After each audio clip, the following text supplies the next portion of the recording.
현재 대만이 한국의 1인당 GDP를 뛰어넘으려 하고 있습니다. 이것은 급속한 대만의 반도체 산업 성장으로 인한 것이지만 최근 대만의 증시가 많이 하락하고 있습니다. 한국 증시보다 더 많이 하락한 상황으로 대만에서 외국 자본 유출이 올해 들어 심각해지고 있는 상황입니다. 주요 원인으로는 중국과 대만 사이 양안 갈등의 문제로 인한 것으로 분석될 뿐 아니라 미국이 차세대 반도체 산업 성장의 핵심 국가로 대만이 아닌 한국을 선택했다는 분석이 나오면서 한국의 반도체 산업이 더욱 성장이 기대되고 있습니다.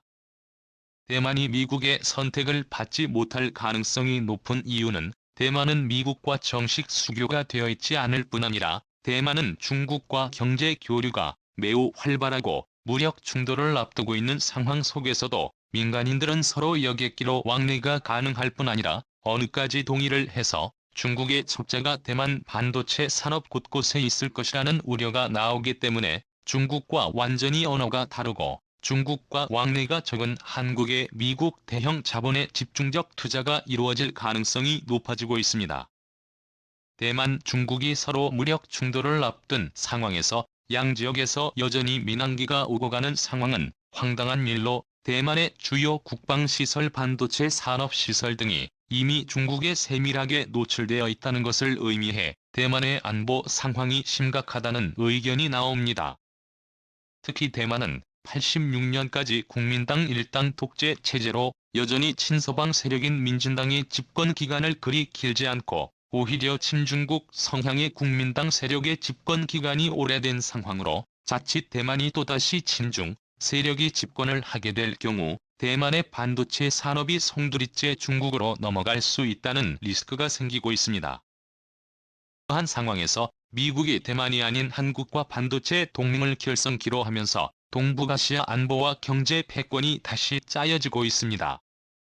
대만뿐 아니라 일본은 이번 첨단 산업 외교에서 다소 소외되는 상황이 연출되면서 이제 한국의 외교가 첨단 산업 기술 패권에 힘을 입고 외교 무대의 중심 강자로 떠오르고 있습니다.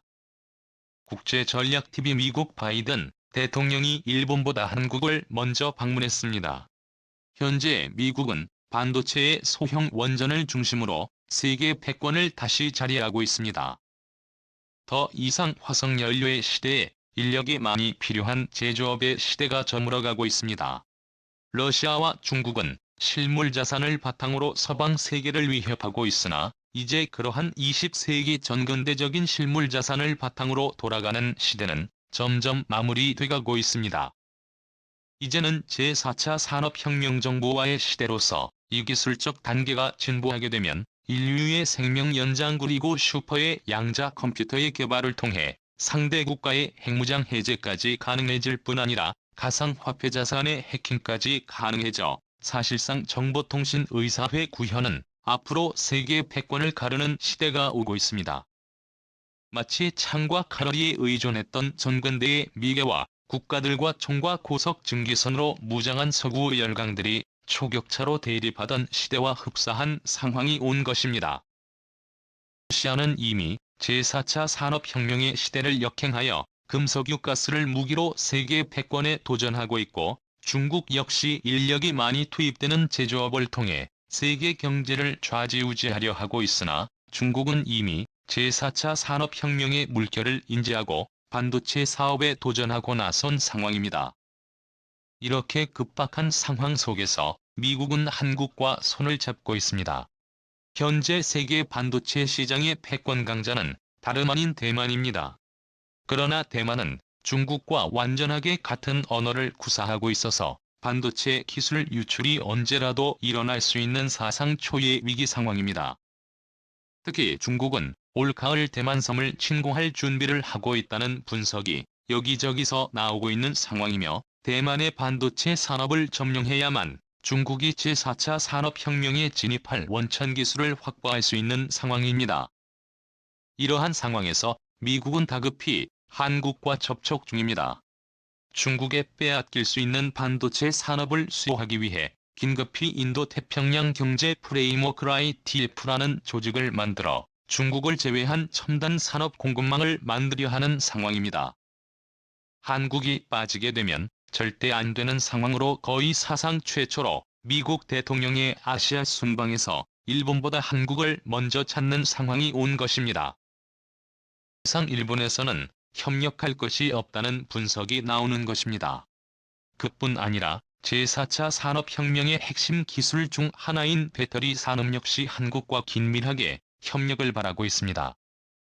앞으로 화석연료의 시대가 저무는 상황 속에서 전기자동차의 시대가 오고 있는데 한국의 배터리 분야에 있어서만큼은 압도적인 세계 1등을 기록하고 있는 상황입니다. 전 세계 전기자동차 시대가 도래하면 지금 한국이 전 세계에 반도체를 팔아 부자 나라가 됐듯이 전 세계에 배터리를 수출해 막대한 부국이 될 수 있는 상황인 것입니다. 이러한 핵심 기술이 한국에서 중국으로 유출되는 상황이 오게 되면 미국의 경제 패권 안보가 무너지게 될 수 있는 상황으로 한국은 현재 미국의 최우선 동맹국으로 떠오르는 것입니다. 이뿐만이 아닙니다. 소형 원자력 발전소에 쓸 말은 차세대 에너지원이 될 것으로 유력해지면서 세계 주요 국가의 전기 생산이 더 이상 석유 LNG 발전 대신 소형 원전에서 전력 생산을 담당하게 될 예정인데요. 에러스임을 분야 역시 한국이 최강자입니다. 현재 서유럽은 가스를 러시아로부터 받아서 전기를 생산해서 사실상 유럽의 숨줄이 러시아에 달려있다고 봐도 무방합니다. 그런데 환경에 위협이 되는 원자력 발전소는 유럽에선 더 이상 지을 수 없는 상황입니다. 하지만 소형 원자력 발전소에서의 기술은 거대 원전보다 안전하고 핵폭탄 개발을 위한 안보의 위협도 적고 폭발 사고가 일어난다고 하더라도 거대 원전 대비 안전한 상황입니다. 현재 소형 원전 기술은 한국이 압도적 상용화 기술을 가지고 있는 상황으로 미국 정부가 시장을 개척을 하면 한국의 소형 원전 개발 기술을 보유한 기업들이 진입을 하는 식으로 현재 루마니아를 비롯한 동유럽에서 점점 시장의 범위를 확대해가는 추세입니다. 원전 반도체의 배터리 제4차 산업혁명과 관련된 모든 기술들이 한국에 있는 상황으로 한국은 이제 아시아의 2순위 외교 국가가 아니라 일본보다 앞서는 최우선 협력 국가로 미국에게는 급부상한 상황입니다. 이렇게 한국이 올라선 이유는 카이스트 포스텍과 같은 한국의 초엘리트 집단 교육기관을 통해 미래 산업을 오랜 세월 육성했기 때문입니다. 한국의 엘리트 교육의 빛이 이제 한국을 변방국가가 아닌 미국의 최우선 협력국가로 떠오르게 만든 것입니다. 일부 역사학자들은 이러한 한국에서 일어나는 혁명을 19세기 일본에 있었던 메이지 유신에 비교하기도 합니다.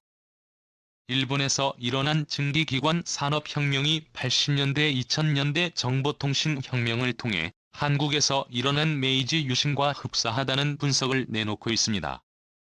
현재 영국 등 유럽 국가들 역시 한국과의 협력을 최우선 순위의 외교적 과제로 놓고 있는 상황입니다. 영국은 브렉시트를 통해서 탈고 이바 즉 유럽에서 탈피해 아시아에 진입한다는 새로운 외교 전략을 한국과 협력을 통해 진행하려 하고 있고 유럽의 나토 역시 사상 최초로 정식 사라기구의 회원국으로 아시아 국가인 한국을 처음으로 가입시킨 것입니다. 세계 외교의 중심 무대가 한국으로 집중되고 있습니다. 일각에서는 유엔 제5본부 아시아에서만 유일하게 없는 유엔 본부를 한국에 유치를 해야 한다는 아젠다까지 나오고 있는 상황으로 한국이 기술 패권뿐 아니라 세계 외교의 중심 강자로 떠오르고 있습니다. 한국이 미국 등 서방 진영 외교의 핵심 국가로 떠오르면서 그동안 남북 통일에 보수적이던 세계적 여론이 남북 통일에 힘을 모을 수 있을 것으로 관측되면서 한국이 인구 5천만의 나라가 아닌 인구 8천만 혹은 그 이상의 거대 선진 경제권이 될 수 있을 것이라는 관측이 나옵니다. 국토전략TV 오늘은 이것으로 마칩니다. 감사합니다.